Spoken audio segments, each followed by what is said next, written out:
জুলাই জাতীয় সনদ অনুযায়ী সংসদের প্রধান বিরোধী দল জামায়াতে ইসলামী থেকে ডেপুটি স্পিকার নেয়ার জন্য প্রস্তাব দেওয়া হয়েছে বলে জানিয়েছেন স্বরাষ্ট্রমন্ত্রী সালাউদ্দিন আহমদ। সোমবার সচিবালয়ে সাংবাদিকদের এক প্রশ্নের জবাবে এই কথা বলেন তিনি। দর্শক, মণ্ডল এনামের প্রক্রিয়াধীন রিপোর্টটি আমাদের হাতে এসে পৌঁছেছে, এখন আমরা তা দেখে নেব।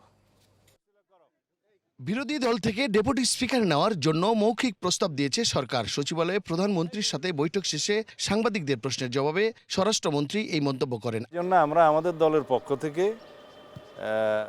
প্রধান বিরোধী দলকে আমরা মৌখিকভাবে আমরা সাক্ষাতে তাদেরকে অফার করেছি তারা যেন ডেপুটি স্পিকার তারা ঠিক করেন এবং সেটা সংসদে স্পিকার নির্বাচনের দিন একই সাথে নির্বাচিত হতে পারে।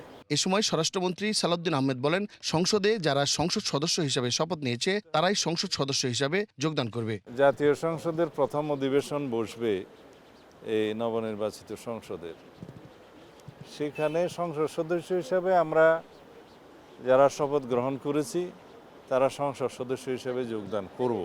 সংবিধানে সংস্কার পরিষদ নামে কিছুই নাই। সংবিধান সংস্কার পরিষদের যারা শপথ নিয়েছে সেটা তাদের নিজস্ব ব্যাপার বলেও জানান স্বরাষ্ট্রমন্ত্রী।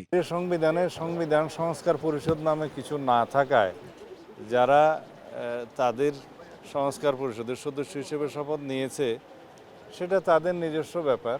এদিকে আগামী 6 মাসের মধ্যে রাজধানীতে নারী যাত্রীদের জন্য বিশেষ বাস সার্ভিস চালু করতে চায় সরকার। প্রধানমন্ত্রীর সঙ্গে বৈঠক শেষে বিশ্ববিদ্যালয় বুয়েট প্রকৌশলী বিভাগের অধ্যাপক ডক্টর মোহাম্মদ শামসুল হক বিষয়টি নিশ্চিত করেন। বুঝতে পারি যে পরিবহন একটা বড় সমস্যা, এটাকে আমাকে সমাধান করতেই হবে।